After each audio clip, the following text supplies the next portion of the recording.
My brother mocked my charity work until his company collapsed, and my NGO was the only one. Hiring, sometimes the people who dismiss your dreams are the same ones who'll need them most. Sometimes the sister they called naive becomes the only lifeline they have left. And sometimes the sweetest revenge is simply being exactly who you always were. Hit like and subscribe if you've ever been underestimated by your own family, if you've ever been told your passion was just a phase, or if you've ever had to watch someone you love discover that success isn't always measured in dollar signs. My name is Emma. I am 32 years old and I live in Portland, Oregon, in a converted loft that overlooks the Willamette River. The space is filled with artifacts from my travels, hand-woven textiles from Guatemala, carved wooden masks from Mali, photographs of children whose lives have been touched by clean water, initiatives I've helped coordinate across 4 continents. My brother Marcus used to call this place Celeste's Museum of Good Intentions, his voice dripping with the kind of condescension that only family can perfect. Marcus was 3 years older than me, with our father's sharp jawline and our mother's relentless ambition.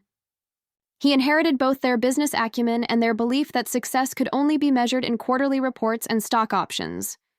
I inherited their stubbornness and their inability to back down from what I believed was right, even when it cost me everything. The irony wasn't lost on me that Marcus, who spent 15 years building a tech empire that promised to revolutionize human connection, had somehow managed to sever almost every meaningful connection in his own life. Meanwhile, I had spent those same 15 years building something he considered worthless, a network of relationships, trust, and genuine impact that stretched across the globe. But I'm getting ahead of myself. Let me take you back to where it all began to unravel, to the moment when I realized that the brother who had always seen me as the family disappointment was about to become something far more devastating, desperate. The first crack in Marcus's carefully constructed world appeared on a Tuesday morning in March, though none of us knew it at the time. I was in my office, a repurposed warehouse space in Southeast Portland that housed our organization, Bridging Horizons, when my phone buzzed with a text from my mother. Marcus's company is having some challenges. He's stressed, maybe reach out. I stared at the message, my coffee growing cold in my hands. Mom had been trying to broker peace between Marcus and me for years, ever since our relationship had devolved into polite distance, punctuated by holiday gatherings where we exchanged pleasantries and avoided discussing anything that mattered. The challenges she mentioned were hardly news to me. Marcus's company, Synaptech Solutions, had been making headlines for all the wrong reasons lately. What started as a promising AI-driven social platform had become a cautionary tale about the dangers of rapid scaling without proper oversight. Data breaches, privacy violations, and a series of algorithmic failures that had amplified hate speech and misinformation had turned his tech darling into a liability. I'd been following the story with a mixture of concern and, if I'm being honest, a small amount of vindication. Not because I wanted to see Marcus fail, despite everything he was still my brother, but because his struggles seemed to validate everything I'd tried to tell him about the importance of building something with a solid foundation, something that prioritized human welfare over profit margins. Marcus had always been the golden child, the one who could do no wrong in our parents' eyes. When he dropped out of Stanford to start his first company at 22, they called it visionary. When I left my corporate law job at 25 to start Bridging Horizons, they called it impractical.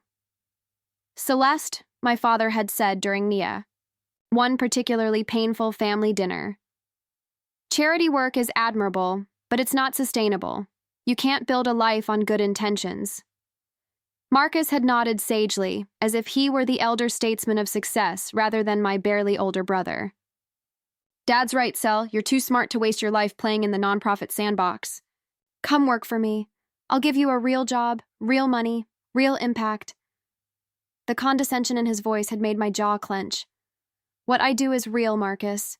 Maybe not real to you, but real to the families who now have access to clean water. Real to the girls who can stay in school instead of walking 6 hours a day to fetch water from contaminated sources. He'd laughed, actually laughed, and shaken his head. You're so naive, Celeste. You think you're changing the world, but you're just rearranging deck chairs on the Titanic. Real change comes from real innovation, from disrupting systems, not from drilling wells in villages nobody's ever heard of. That conversation had been 3 years ago, and it still burned in my chest like acid reflux. Marcus had built his empire on the premise that technology could solve humanity's problems, while I had built mine on the belief that humanity's problems required human solutions. The difference in our approaches had become the fault line that divided not just our careers, but our entire relationship. Now, as I stared at my mother's text, I wondered if Marcus's challenges might finally force him to confront the limitations of his worldview. But I wasn't naive enough to think that a few bad quarters would fundamentally change someone who had spent his entire adult life believing that disruption was more valuable than development, that innovation was more important than implementation. I set my phone aside and returned to the grant application I'd been reviewing. Bridging Horizons was considering a partnership with a women's cooperative in Rwanda that produced traditional crafts for international markets. The proposal was beautifully written, full of details about sustainable practices, fair trade principles, and community empowerment. It was exactly the kind of project Marcus would have dismissed as small-scale and inefficient. But I had learned something over the years that Marcus never had. Small-scale solutions, when implemented thoughtfully and sustained over time, had a way of creating ripple effects that transformed entire communities.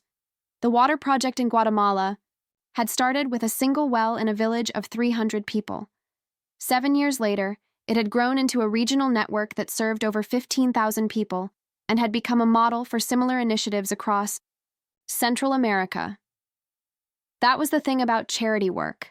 It required patience, persistence, and a willingness to think in decades rather than quarters. It required the kind of long-term thinking that Wall Street analysts and venture capitalists found incomprehensible. It required faith in the power of human connection and community building, concepts that didn't translate well to PowerPoint presentations or earnings calls. My phone buzzed again. This time, it was Marcus himself. "Can we talk?" "I know it's been a while." I stared at the message for a long moment, my thumb hovering over the keyboard. Part of me wanted to ignore it, to let him stew in whatever crisis had prompted this sudden outreach. But another part of me, the part that remembered the brother who had taught me to ride a bike, who had stayed up all night helping me with my college applications, who had cried with me when our grandmother died, couldn't quite bring myself to be that cruel. "Sure. Coffee tomorrow? The usual place? Perfect. 10 a.m. See you then." I put my phone away and tried to focus on the grant application, but my mind kept drifting to Marcus. What kind of challenges was he facing? How bad were things really? And why, after 3 years of barely speaking to me, was he suddenly reaching out?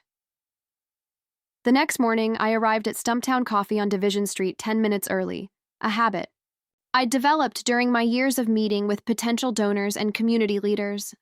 Marcus was already there, sitting at a corner table with an untouched latte growing cold in front of him.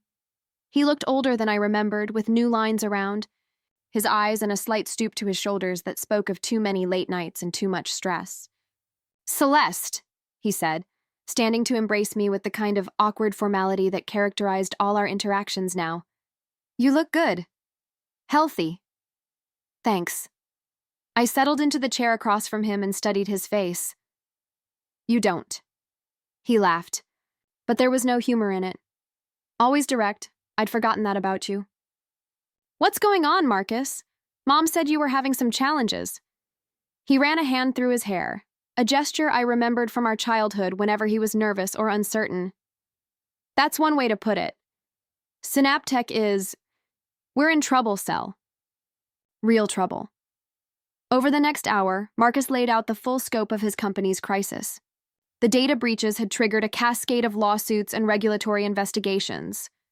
The algorithmic failures had led to advertiser boycotts and user defections. The company's valuation had plummeted from $2.8 billion to less than $200 million in 18 months. Layoffs had reduced the workforce from 1,200 employees to fewer than 400, and those remaining were updating their resumes.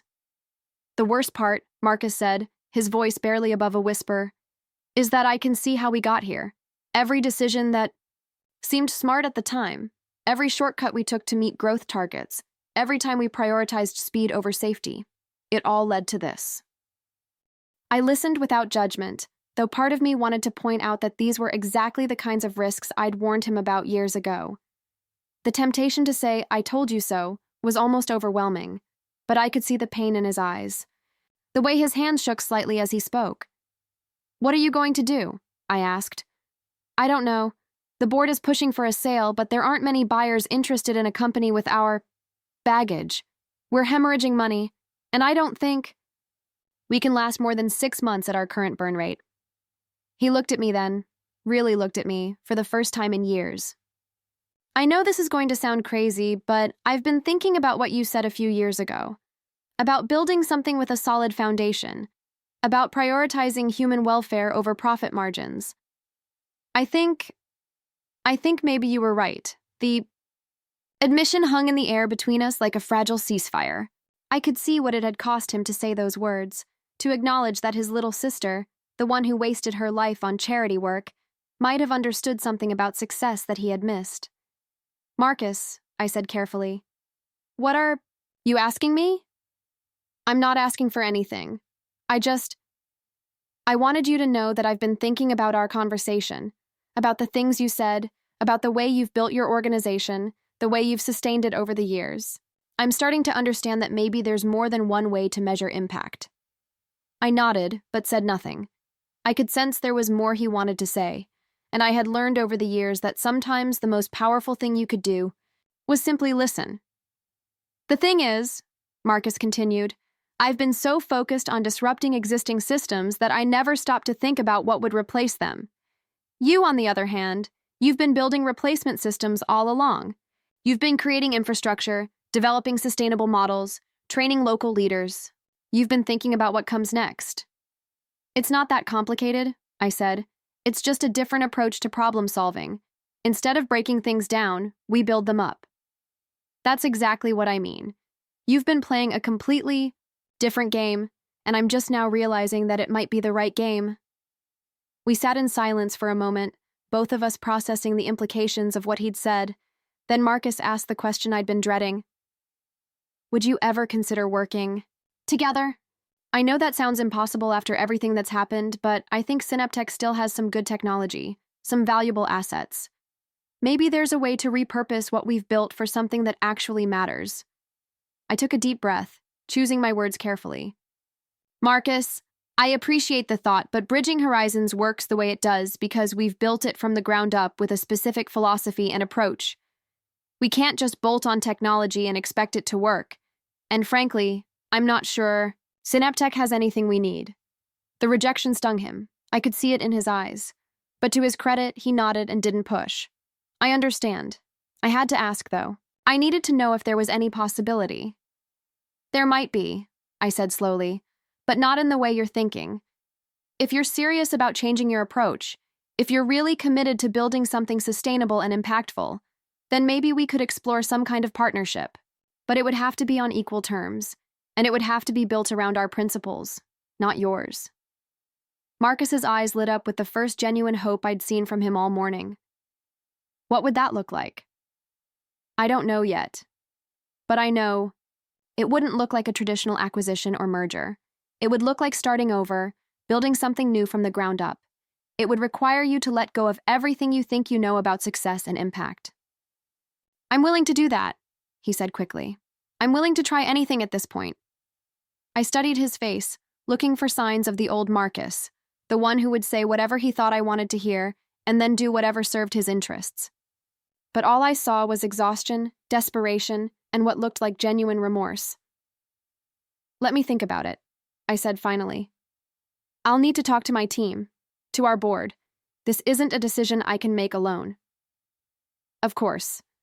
Take all the time you need." We finished our coffee in relative silence, both of us lost in our own thoughts. As we prepared to leave, Marcus grabbed my arm gently. "Celeste, I owe you an apology. For the things I said about your work, about your choices.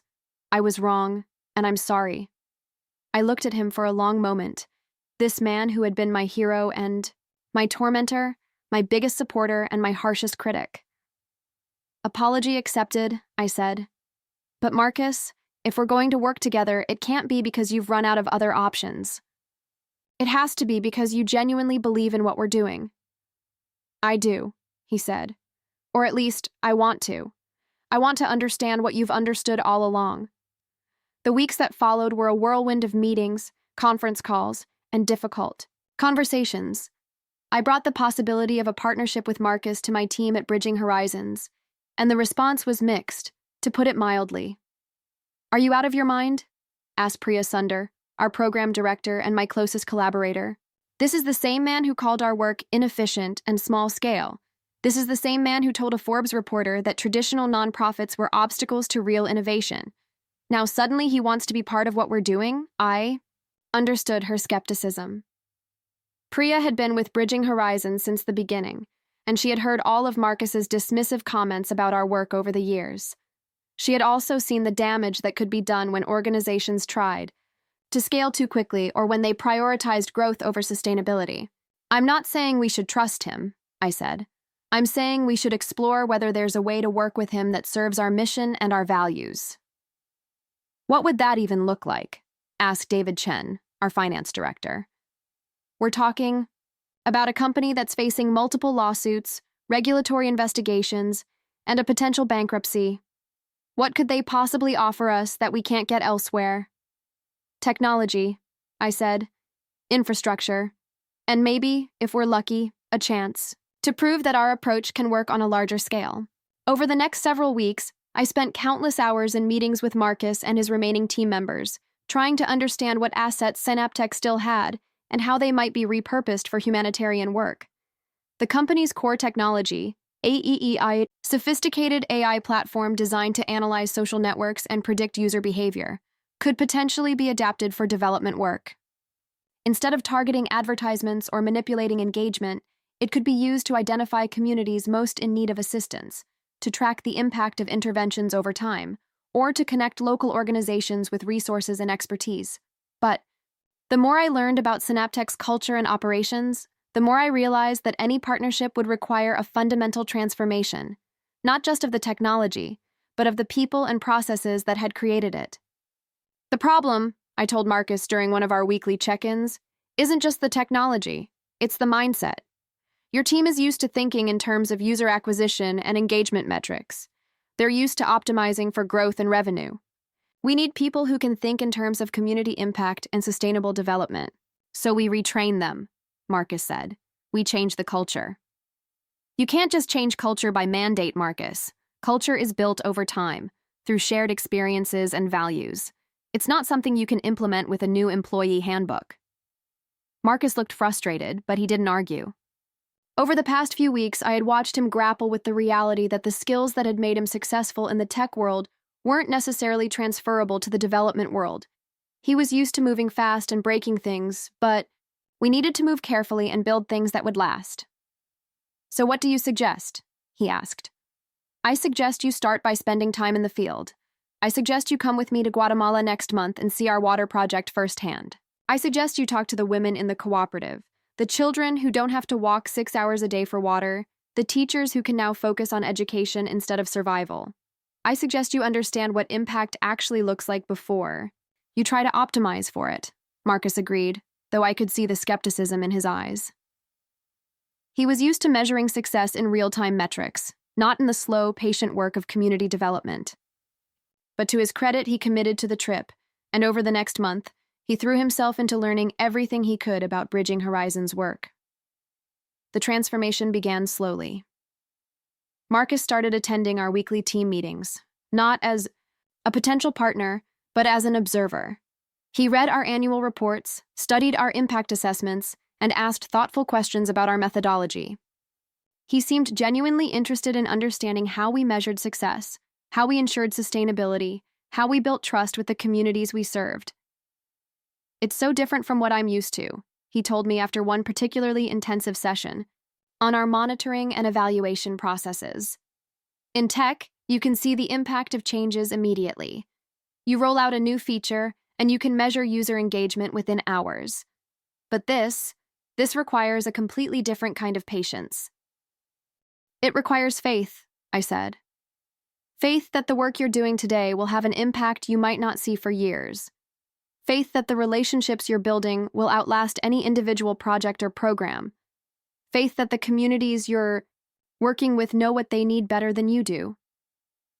Marcus nodded, but I could see him struggling with the concept.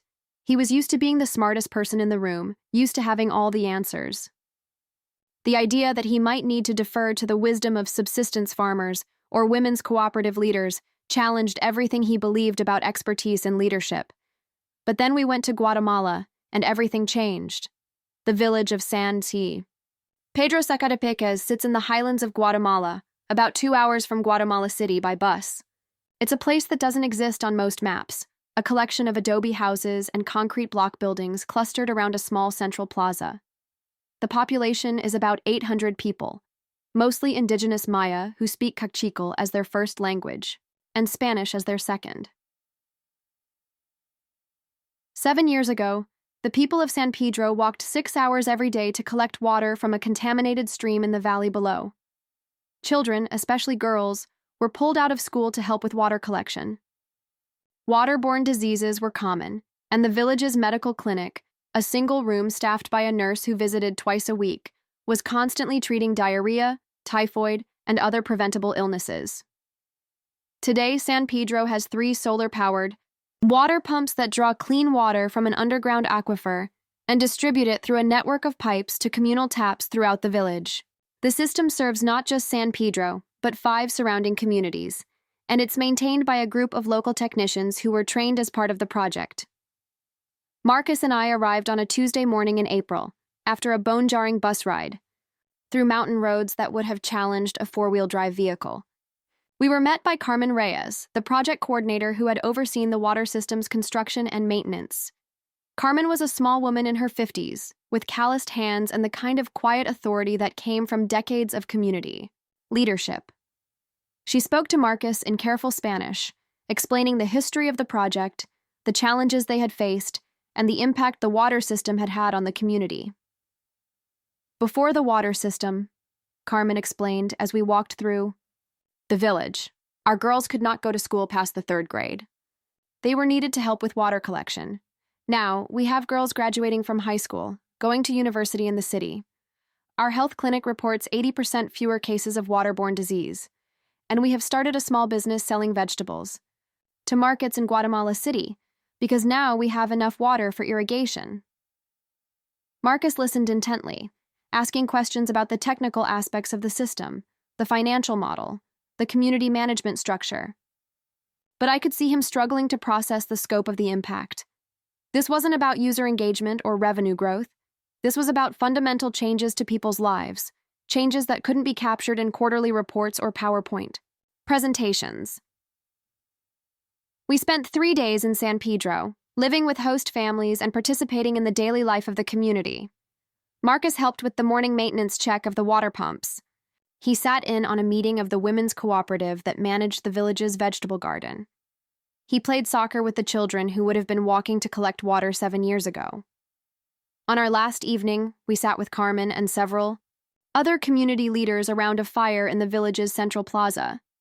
The conversation was conducted in a mixture of Spanish and Kaqchikel, with Carmen translating for Marcus when necessary.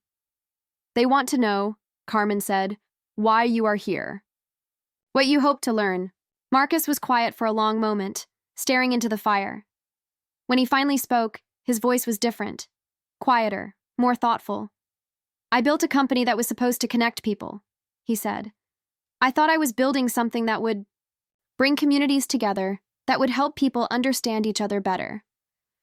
But I realize now that I was building something that divided people, that made them more isolated and angry and afraid.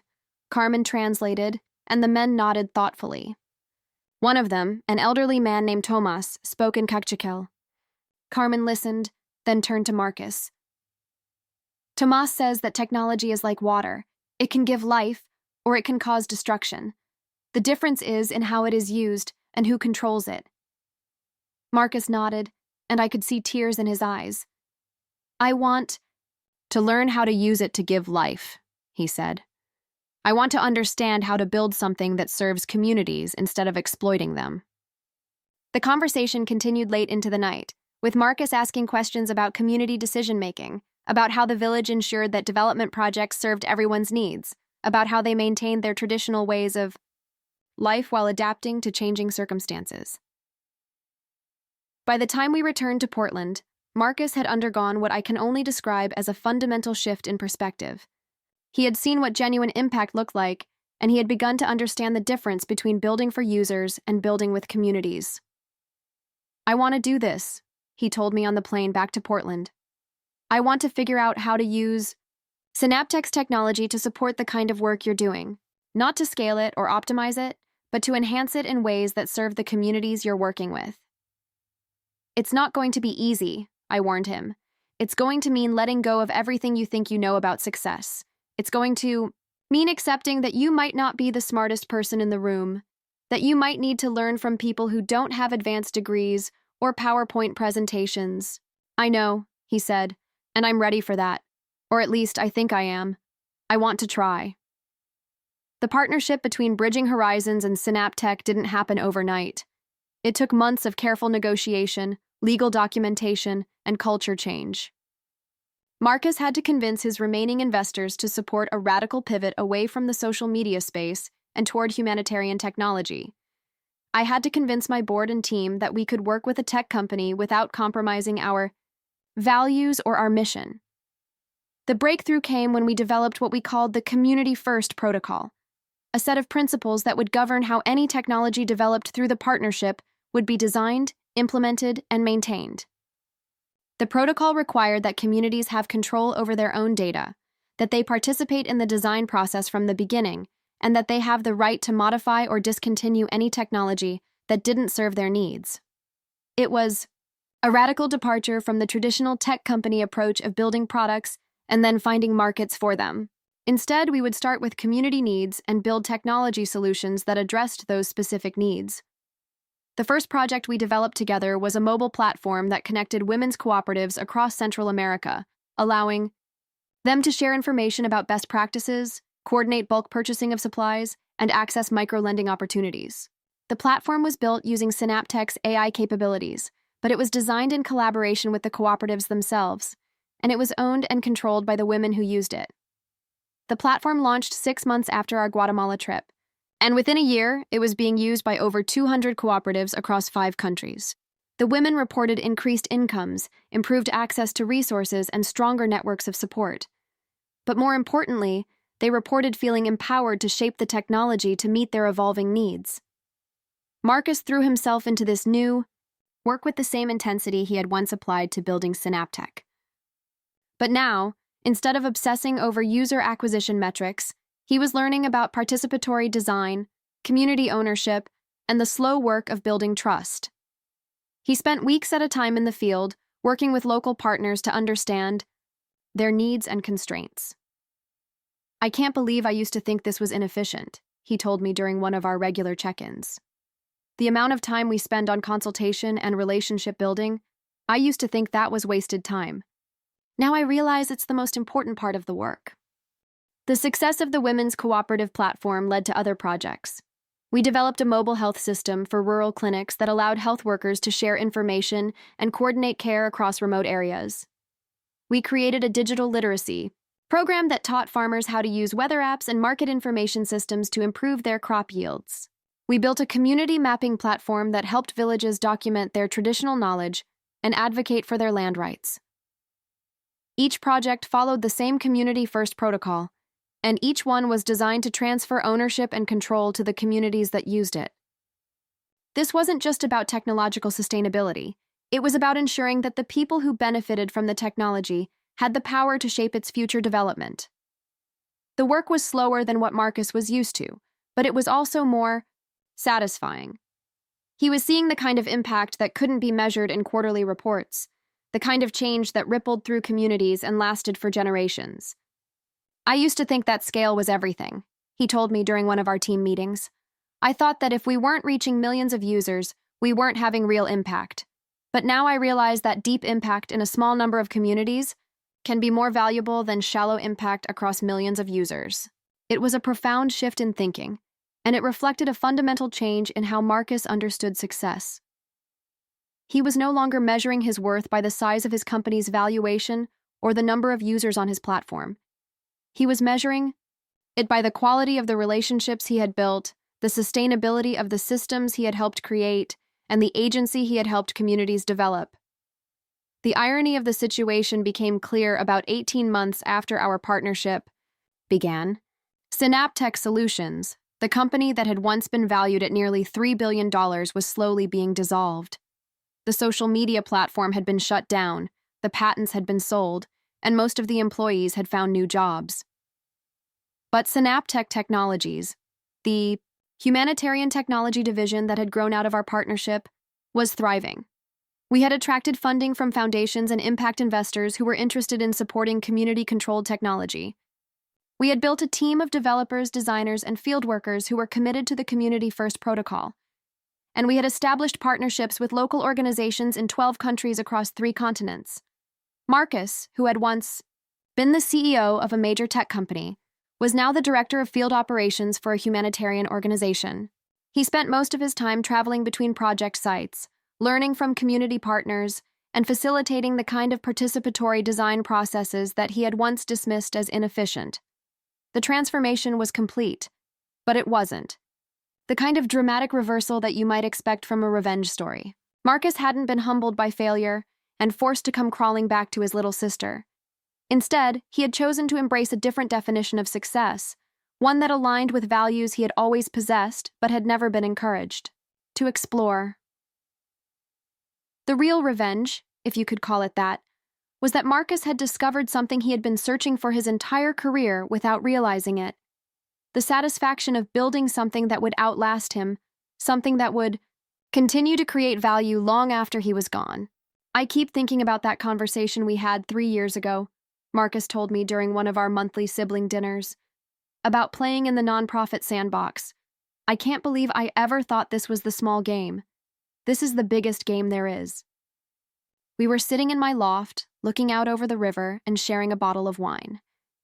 The walls were covered with new photographs now, images from our projects, pictures of the communities we were working with, faces of the people whose lives had been changed by technology that they owned and controlled. I think you always knew that, I said. You just needed permission to admit it. Marcus nodded, swirling his wine thoughtfully. Mom and Dad still don't really understand what I'm doing now. They keep asking when I'm going to start another real company. And what do you tell them? I tell them I'm building something real, something that will last, something that matters. He paused, looking at me with an expression I hadn't seen since we were children.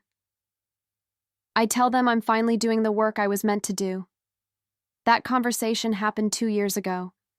Today, Bridging Horizons and Synaptech Technologies operate as a single organization, with field offices in 15 countries and a technology platform that's used by over 500 community organizations worldwide. We're not the biggest humanitarian organization, and we're certainly not the most well-funded. But we're something more valuable. We're sustainable, we're community-controlled, and we're built on relationships that will outlast any individual project or program. Marcus is still the director of field operations, though his title doesn't capture the full scope of what he does. He's become something of an expert in participatory design, and he's frequently invited to speak at conferences about the intersection of technology and community development. But he's also still the same person who will spend 3 weeks in a remote village in Honduras, learning to maintain a solar power system from the women who operate it. The brother who once mocked my charity work has become one of the most effective advocates for community-controlled technology in the humanitarian sector.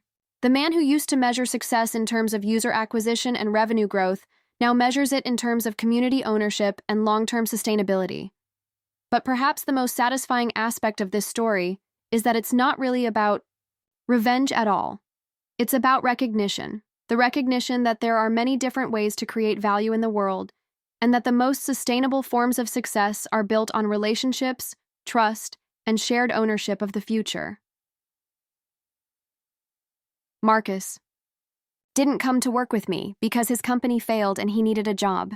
He came to work with me because he finally understood what I had been trying to tell him all along, that the most important technology is the technology that gives people agency over their own lives, and that the most meaningful success is success that empowers others to define their own version of prosperity.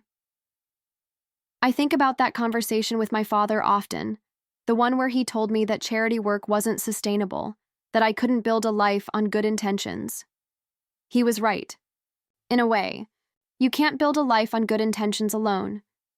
But you can build a life on good relationships, on trust, on the slow and patient work of creating systems that serve human flourishing rather than extracting from it. The loft where I live now is filled with artifacts from a different kind of success story. The photographs on my walls show not just the communities we've worked with, but the local leaders who have taken ownership of the projects we've supported. The carved masks and woven textiles represent not just cultural exchange, but economic empowerment and the preservation of traditional knowledge. Marcus visits often now. He keeps a small apartment in Portland, though he's rarely there for more than a few weeks at a time.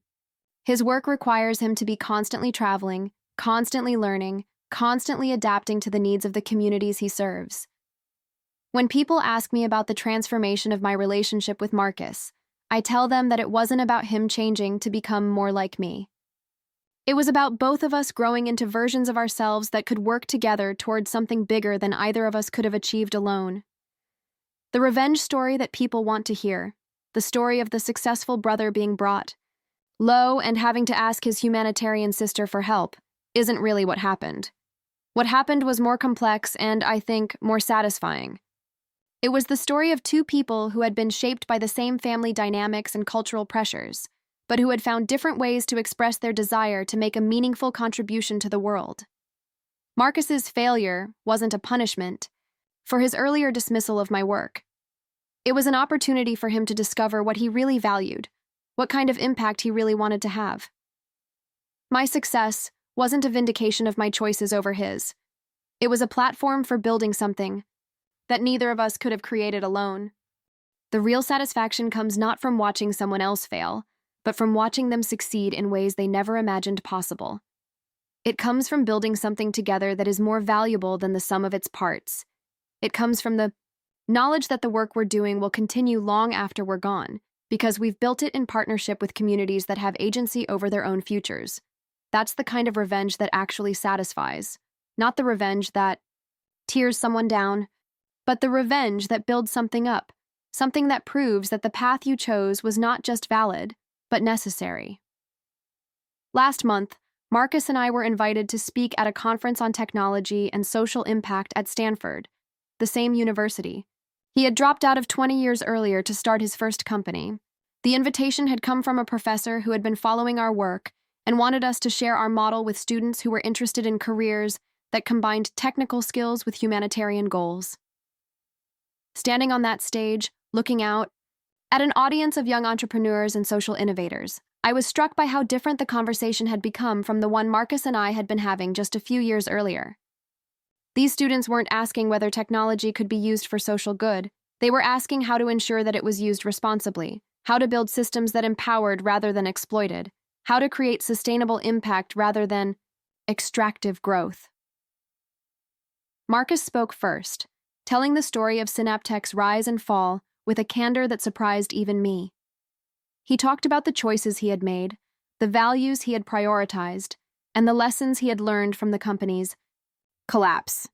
But more importantly, he talked about what he had discovered in the aftermath, the satisfaction of building something that served others, the joy of working in partnership with communities, the peace that came from aligning his work with his deeper values.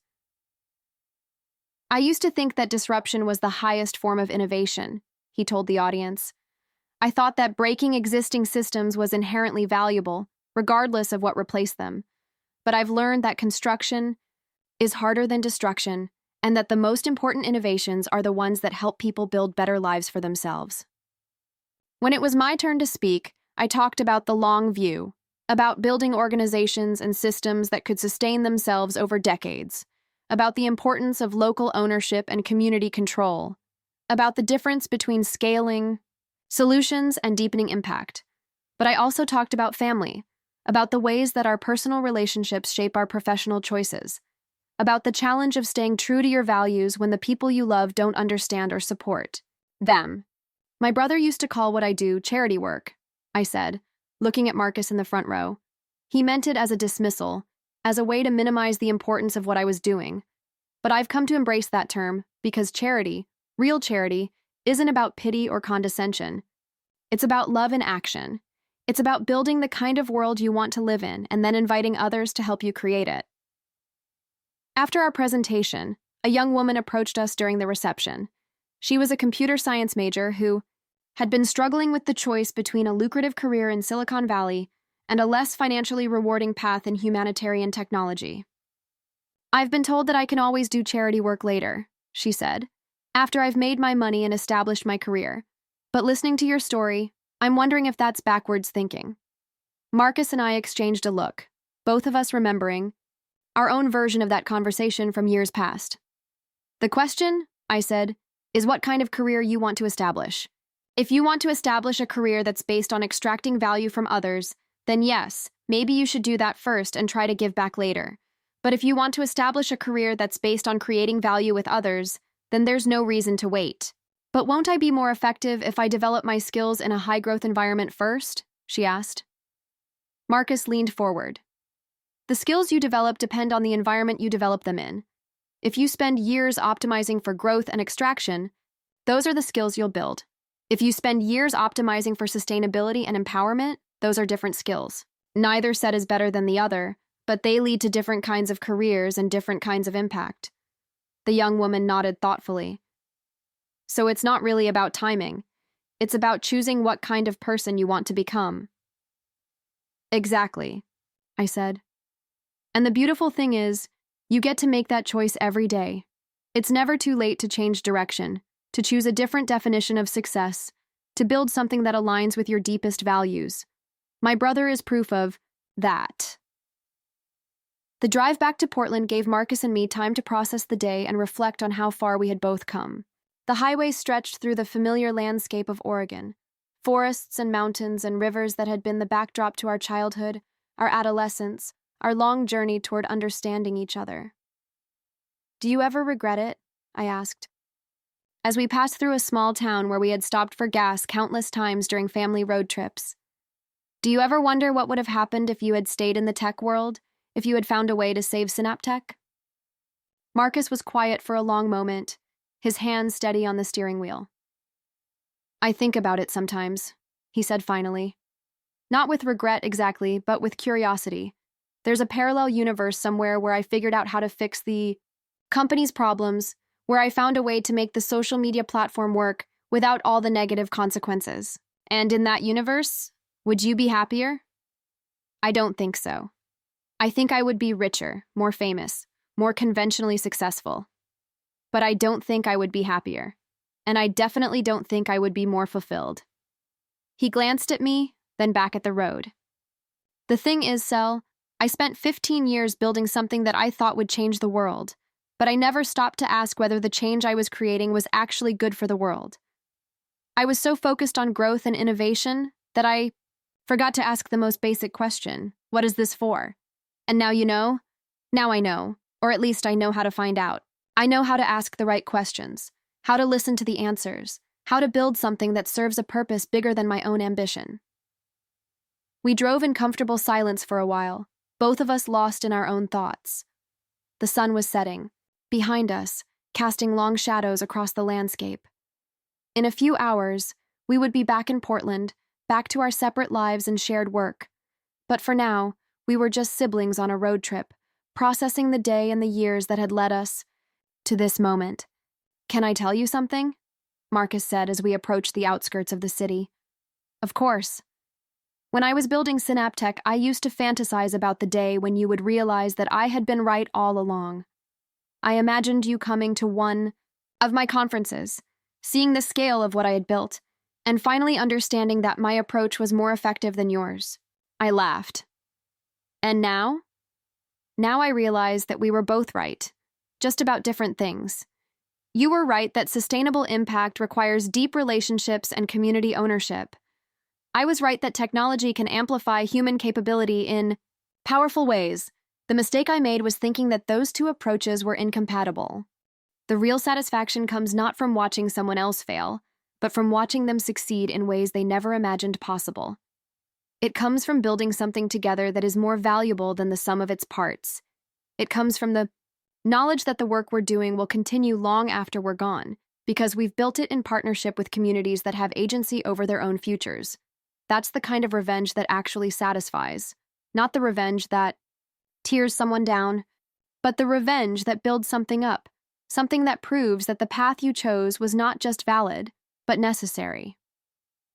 Last month, Marcus and I were invited to speak at a conference on technology and social impact at Stanford, the same university. He had dropped out of 20 years earlier to start his first company. The invitation had come from a professor who had been following our work and wanted us to share our model with students who were interested in careers that combined technical skills with humanitarian goals.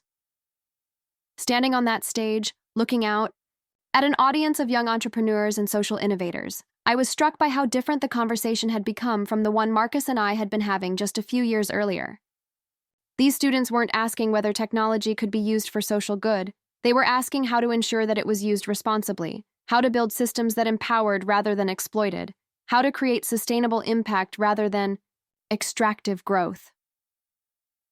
Marcus spoke first, telling the story of Synaptech's rise and fall with a candor that surprised even me.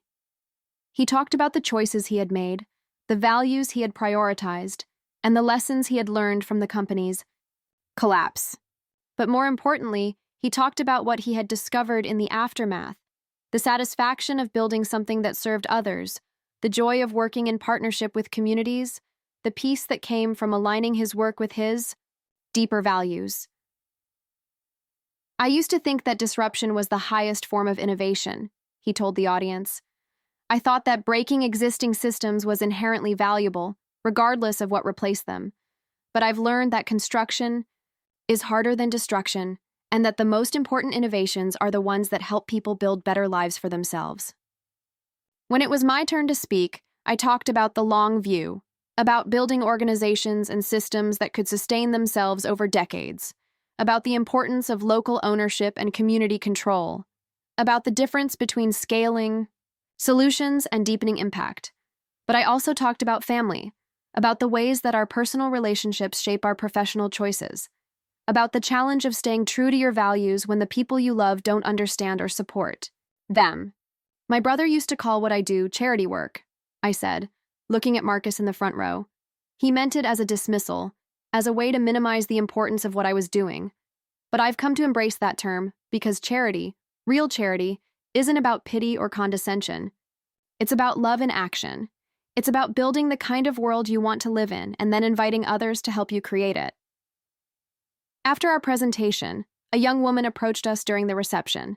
She was a computer science major who had been struggling with the choice between a lucrative career in Silicon Valley and a less financially rewarding path in humanitarian technology. I've been told that I can always do charity work later, she said, after I've made my money and established my career. But listening to your story, I'm wondering if that's backwards thinking. Marcus and I exchanged a look, both of us remembering our own version of that conversation from years past. The question, I said, is what kind of career you want to establish. If you want to establish a career that's based on extracting value from others, then yes, maybe you should do that first and try to give back later. But if you want to establish a career that's based on creating value with others, then there's no reason to wait. But won't I be more effective if I develop my skills in a high-growth environment first? She asked. Marcus leaned forward. The skills you develop depend on the environment you develop them in. If you spend years optimizing for growth and extraction, those are the skills you'll build. If you spend years optimizing for sustainability and empowerment, those are different skills. Neither set is better than the other, but they lead to different kinds of careers and different kinds of impact. The young woman nodded thoughtfully. So it's not really about timing. It's about choosing what kind of person you want to become. Exactly, I said.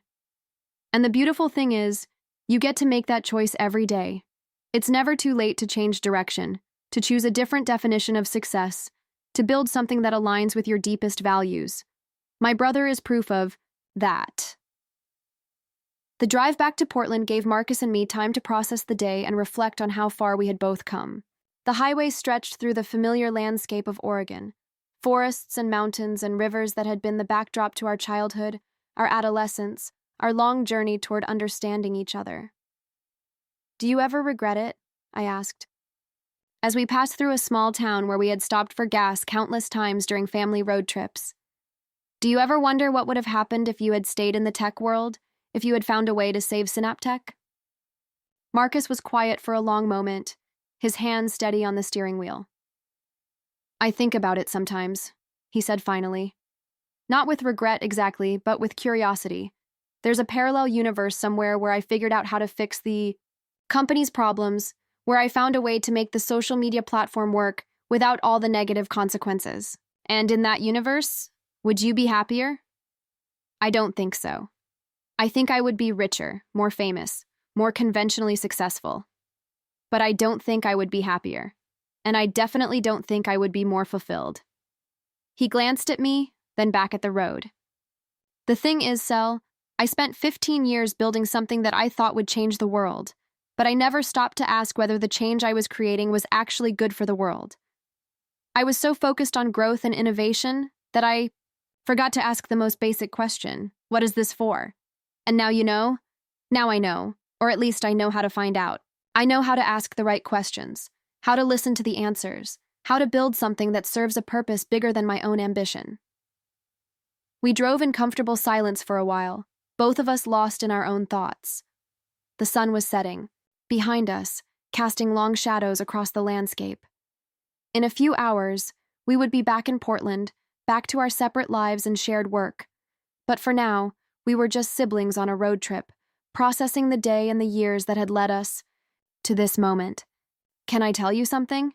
Marcus said as we approached the outskirts of the city. "Of course. When I was building Synaptech, I used to fantasize about the day when you would realize that I had been right all along.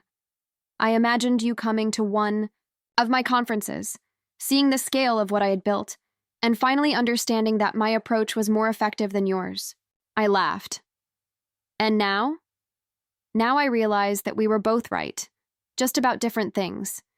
You were right that sustainable impact requires deep relationships and community ownership. I was right that technology can amplify human capability in powerful ways. The mistake I made was thinking that those two approaches were incompatible." "They're not just compatible," I said. "They're necessary. Technology without community ownership becomes exploitative. Community development without technological tools becomes limited in scale and sustainability. We need both." "We need both," Marcus agreed. "And we need people who can bridge those worlds, who can translate between technical possibility and human need." As we pulled into my driveway, I felt a sense of completion that I hadn't expected. This wasn't the end of our story. If anything, it felt like the beginning of a new chapter. But it was the end of the old dynamic between us, the one where we saw each other as representatives of competing worldviews rather than as partners in building a better future. "Thank you," Marcus said as he helped me carry my bags to the door. "For what?" "For being patient with me, for not giving up on the possibility that I could change, for showing me what it looks like to build something that lasts." I hugged him, this brother who had traveled such a long distance to become someone I could work with, someone I could respect not just as family but as a colleague and friend. "Thank you for being willing to change," I said. "For being brave enough to admit that there might be a better way.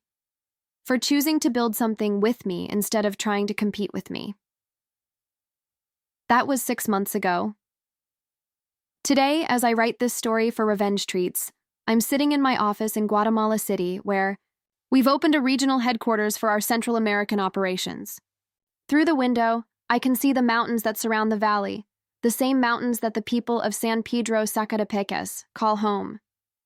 Marcus is in Honduras this week, working with a group of coffee farmers who are using our platform to coordinate sustainable farming practices and access fair trade markets. Next month, he'll be in Rwanda, helping to launch a digital literacy program for women's cooperatives. The month after that, he'll be back in Portland, working with our development team on the next generation of community-controlled technologies. The work continues day by day, project by project, relationship by relationship. It's not the kind of work that generates headlines or viral success stories. It's not the kind of work that creates billionaires or disrupts entire industries. But it's the kind of work that changes lives, that empowers communities, that builds the infrastructure for a more equitable and sustainable future. And it's the kind of work that has transformed not just the communities we serve, but the people who do it. Marcus is not the same person who built Synaptech Solutions. He's someone who has learned to measure success differently, to find satisfaction in different places, to build his identity around service rather than achievement. I'm not the same person either. Leading an organization that operates across 3 continents, managing partnerships with dozens of local organizations, navigating the complex politics of international development, these challenges have pushed me to grow in ways I never expected. But the core of who I am, the values that have always guided my work, those haven't changed. What has changed is my understanding of what revenge can be. The story I thought I was living, the story of the overlooked sister proving her worth to the dismissive brother, turned out to be much more complex and much more satisfying than I had imagined. Real revenge isn't about proving someone wrong. It's about proving that there are multiple ways to be right, multiple definitions of success, multiple paths to a meaningful life. It's about building something so compelling, so valuable, so aligned with what the world actually needs, that even your harshest critics have to acknowledge its worth. But the deepest satisfaction comes not from the acknowledgement itself, but from the knowledge that you stayed true to your values even when no one understood them, even when the people you loved most questioned them, even when it would have been easier to conform to someone else's definition of success. The young woman at Stanford was right. It's not about timing. It's about choosing what kind of person you want to become. And the beautiful thing is, it's never too late to make that choice, to change direction, to align your work with your deepest values. Marcus made that choice at 35, after building and losing a billion-dollar company. I made it at 25. When I left corporate law to start bridging horizons, the timeline doesn't matter. What matters is the willingness to choose substance over surface, community over individual achievement, long-term impact over short-term gain. That's the kind of revenge that actually heals. Not just the wounded relationship, but the false choice. Between success and meaning, between ambition and service, between changing the world and serving it. If you've ever been told your dreams were just a phase, if you've ever had to choose between following your passion and meeting others' expectations, if you've ever wondered whether it's possible to build a successful career around your values, share your story in the comments below. Let's build a community of people who define success on their own terms, who measure impact by depth rather than scale, who believe that the most important work is the work that serves something bigger than ourselves. Because sometimes the best revenge is simply living proof that there was always more than one way to win.